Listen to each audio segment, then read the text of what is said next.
වර්ෂ 1959 පෙබරවාරි මාසයේදී රුසියාවේ අධික සීතලෙන් පිරුණු යූරල් කඳුවැටිය ඇතුළේ වෙච්ච එක සිදුවීමක් නිසා අදටත් ලෝකයේ ඉන්න ප්‍රධාන පෙළේ විද්‍යාඥයන්ගේ සහ පොලිස් පරීක්ෂකයන්ගේ මනස අතිශය අපහසුතාවයට පත් කරවනවා.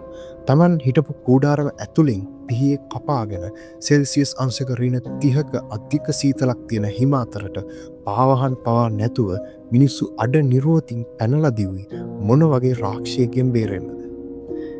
ඇස් දෙක නැති දිව ගලවලා දැමුණු ඇටකටු කුඩුවුණු ඒ පිටතින් එක තුවාලයක්වත් නැති මේ මලසිරුරු පිටුපස තිබෙන බියකරු සත්‍ය කුමක්ද?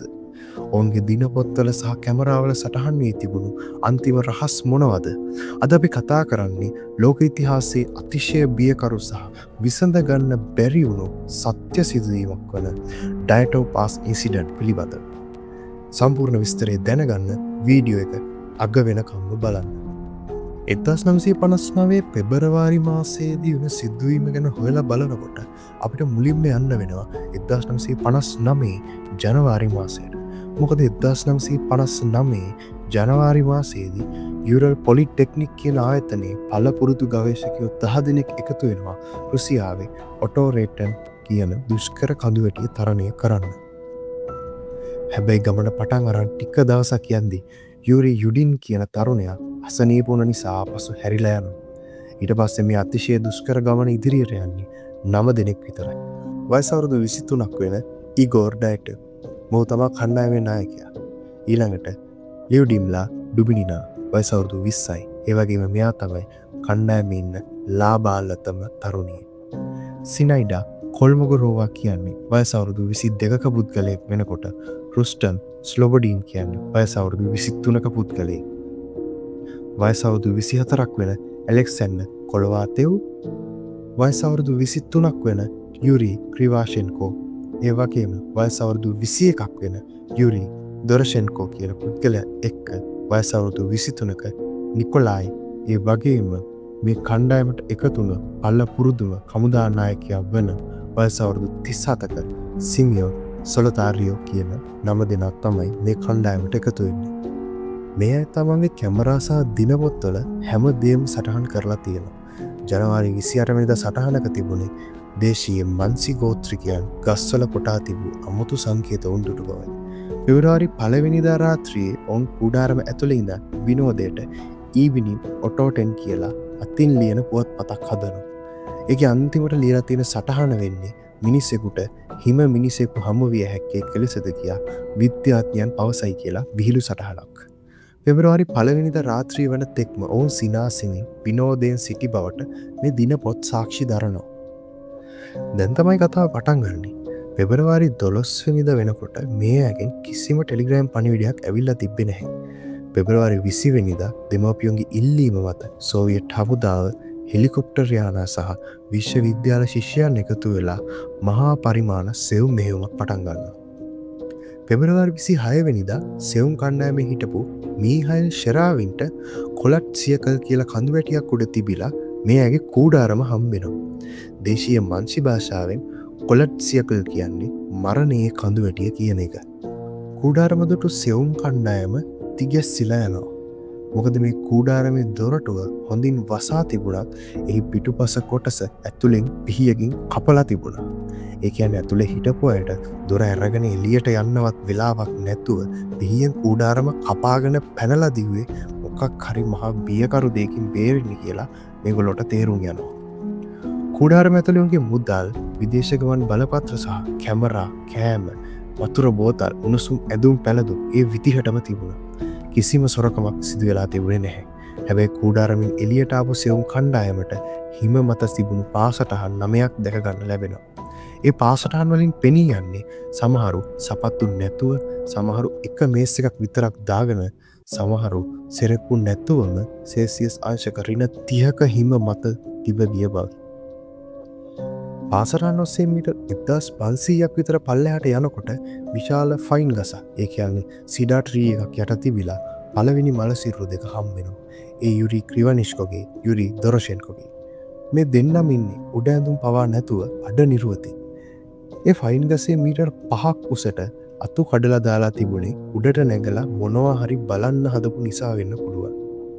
ඊට ටිකක් එහයින් කණ්ඩායමේ නායකයා වෙන ඊගෝ ඩයටෝගේ සිනයිඩා සහ රුස්ටම්ගෙත් සිරුරු හම්බෙනවා. මේ අය මිය ගිහිල්ලා ඉන්නේ නැවත කූඩාරම දෙසට බඩගාගෙන ඒමට උත්සාහ කරන අතරතුර. හැබැයි ඉතුරු සිරුරු 4 හම්බ වෙන්න මාස 2ක් විතර ගත වෙනවා. මේ මාසයේ හිම උණු වෙනකොට ෆයින් ගසේ ඉඳලා මීටර් 75ක් පමණ එහයින් තියෙන මීටර් 4ක් යට හිමාගලක තිබිලා තමයි මේ සිරුරු හොයාගන්න හම්බෙන්නේ. අන්නේ සිරුරු වල තිබුණු තුවාල තමයි ඔටොප්සි හෙවත් මරණ පරීක්ෂණය කරපු වෛද්‍යවරුන්ව තිගැස්සුවේ. ලියුඩිම්ලා ඩුබිනිනායවත් සිමියොන්ගේ පපුව යටකටු සම්පූර්ණයෙන්ම කුඩු වෙලා තිබුණා.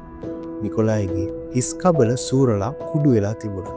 දොස්තරලා කිව්වේ මේ තුවාල සිදුවීමට නම් අධික වේගයෙන් නම් මෝටර රථයක හැප්පීම වැනි මහා බලයක් යෙදිය යුතු බවයි. හැබැයි අමුතුම දේ නම් සිරුරු වල පිටතින් එකඳු තුවාලයක් හෝ සමතැලීමක් සිදුව තිබුණේ නැහැ. ලියුඩ්මිලාගේ S2 සහ දිව මුලින්ම කපා ඉවත් කර තිබුණා. සිමියොන්ගේද S2 අතුරුදහන් වෙලා තිබුණා. ඒ විතරක් නෙවෙයි මේ අයගේ ඇඳුම් පරීක්ෂා කරනකොට ඒ වගේ අධික විකිරණශීලීතාවයක් නැත්නම් අධික රේඩියේෂන් එකක් සටහන් වෙලා තිබුණා. ඇත්තටම සිදුවුණේ කුමක්ද? මොකද්ද මේ මරණයේ කඳු වැටියේදී ඇත්තටම උනේ? මිනිස්සු සහ විද්‍යාඥයන් ඉදිරිපත් කරපු මතවලින් ප්‍රධාන මතයන් 3ක් මිනිස්සුන්ගේ අතර කතා බහට ලක් වුණා. පළවෙනි මතය තමයි මන්සි ගෝත්‍රිකයෝන්ගේ ප්‍රහාරයක් කියන එක. මන්සි ගෝත්‍රිකයින් පහර දුන්නාද නැත්ද කියලා හොයලා බලනකොට ඒ මතය සම්පූර්ණයෙන් ඉවත් කරන්න පුළුවන් සාක්ෂියක් හම් වෙනවා. මොකද සිරුරු වල කිසිම මනුෂ්‍ය පහර දීමක සලකුණු තිබුණේ නැහැ. දෙවෙනි මතය තමයි රහසිගත සෝවියට් හමුදා පරීක්ෂණයක් නිසා මේ 9 දෙනාට එදායි අවාසනාවන්ත ඉරණමට මුහුණ දෙන්න වුණාද කියන එක. මොකද එදා රාත්‍රියේ ඒ අසල අහසේ අමුතු තැඹිලි පාට ආලෝක ධාරා ගමන් කරා කියලා ප්‍රදේශවාසීන් පවසා තිබුණා. සෝවියට් හමුදාව රහසිගත මිසයිලයක් පරීක්ෂා කිරීමේදී සිදු අනතුරක්ද ඒ නිසා මේ ඇඳුම්වල විකිරණශීලීතාවයකට මේ හේතු වුණාද කියන ප්‍රශ්නය මිනිසුන් අතරේ කතා බහට ලක් වුණා. අන්තිම මතය තමයි මේ හිම අතර ජීවත් වෙන හිම මිනිසා හෙවත් යටිගේ හෝ පිටසක්වල ජීවීන්ගේ පහර දීමක්ද කියන එක. සමහර දේශීය ග්‍රාමවාසීන් විශ්වාස කළේ මෙයාගේ සිරුරු වලට හමුදාවකටවත් කරන්න බැරි තරම් මේ මහා අමුතු බලපෑමක් කරලා තිබුණේ හිම අතර ජීවත් වෙන අඩි 8කට වඩා උස යටි කියන හිම රාක්ෂයා බවයි.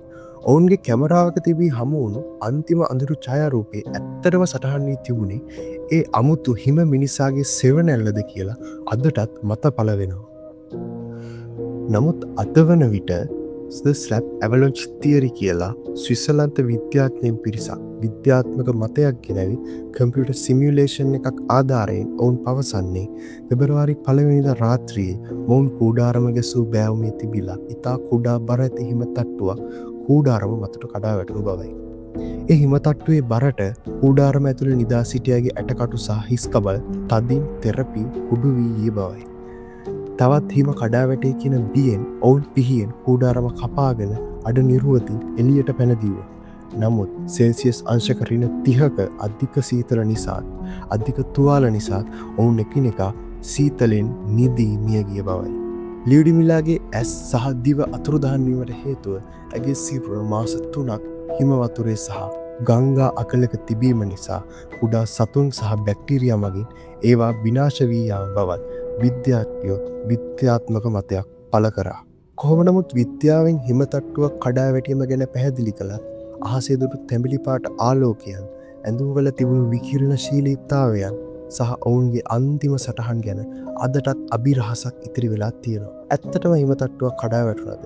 නැත්නම් රුසියානු මිසයිල පරීක්ෂණයකට මුහුණ දුන්නාද?